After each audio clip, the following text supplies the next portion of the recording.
Soul Tribe. Welcome to All Things Conscious Podcast. This is a sacred space where we explore the journey of spiritual growth, collective healing, and living consciously in a world that often rattles us. I'm your host, Shawna.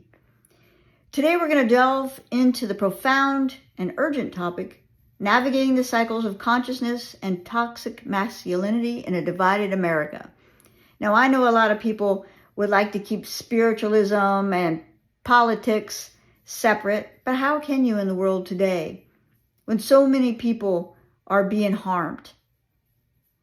You cannot ignore what's happening in the world and just live in a bubble and put your head in the sand. We cannot heal that way. And the whole spiritual journey is about healing oneself. But until you can heal yourself, the world will never change. Individuals have to heal before you see the effects globally. And right now we are witnessing a time I would love to say is unprecedented, but it's not. We are reliving 1933 Nazi Germany.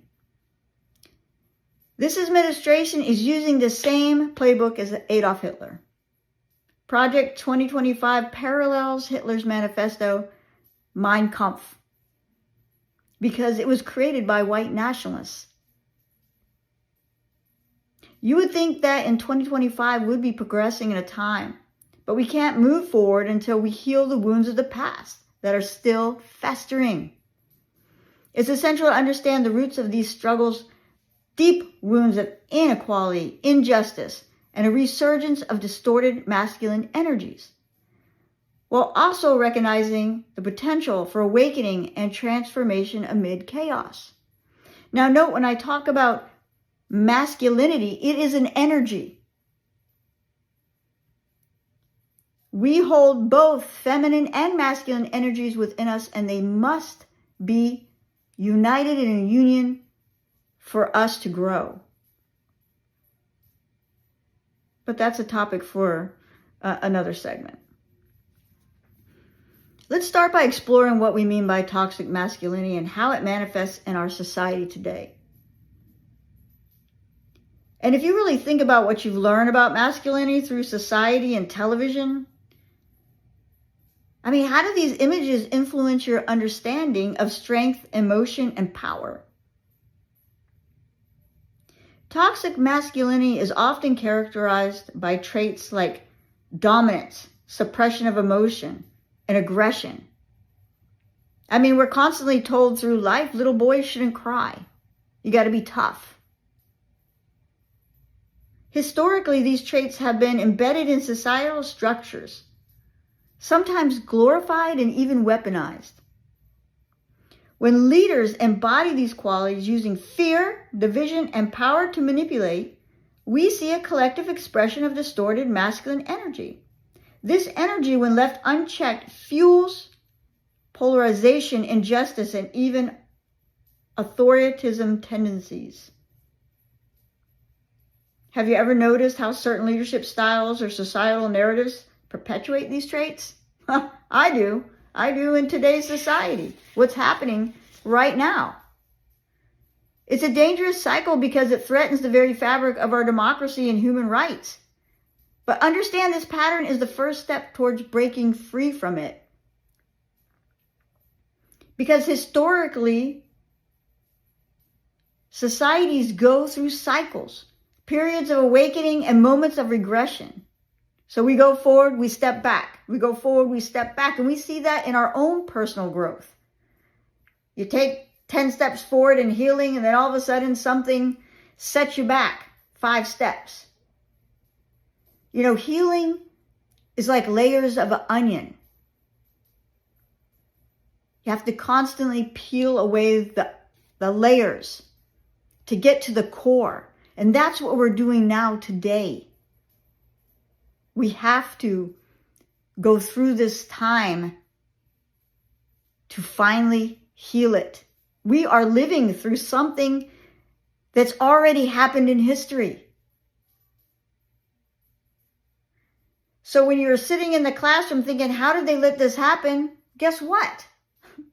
we are also letting this same thing happen.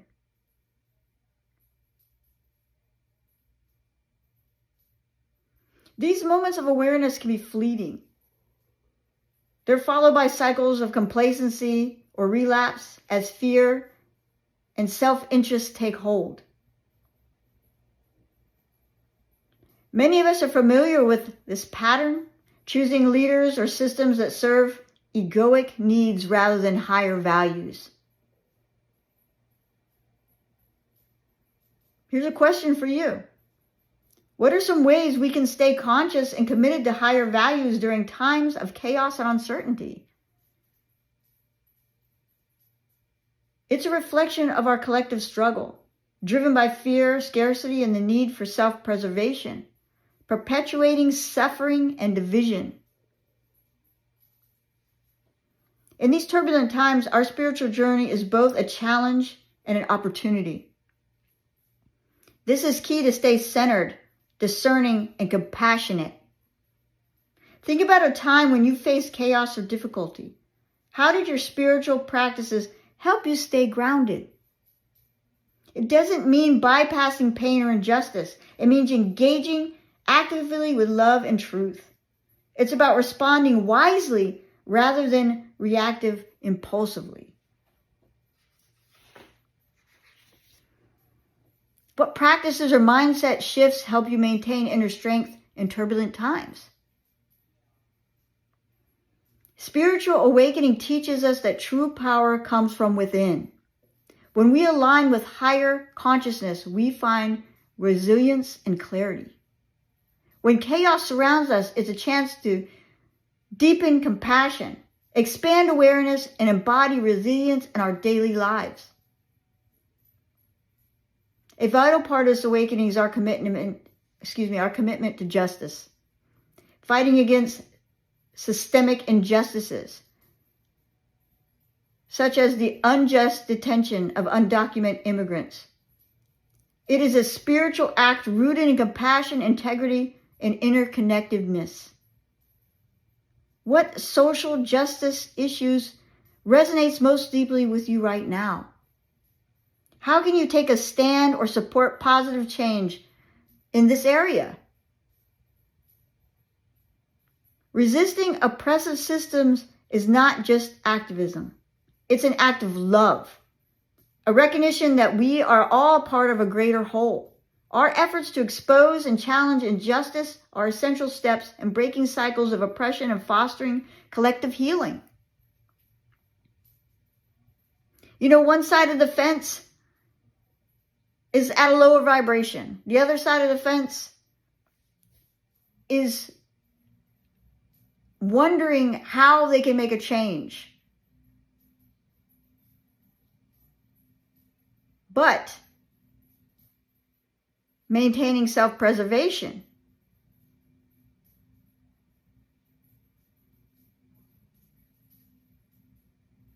We have to embrace collective evolution. While the cycles of regression and awakening may seem endless, each moment of awareness and resistance contribute to our collective evolution. We can reflect and say, what small steps can you take every single day to align more fully with higher values? And what can we contribute to collective healing? You have to stay true to higher principles, resisting the distortion of toxic masculinity, and actively working for justice. We participate in the ongoing process of conscious transformation. From chaos, we can find clarity. From darkness, we can bring the light. Thank you for joining me in today's show, this journey of reflection and action. Remember, each of us has the power to contribute in this sacred evolution towards a more conscious, compassionate world. I'm sending you love, light, and healing. Shawna.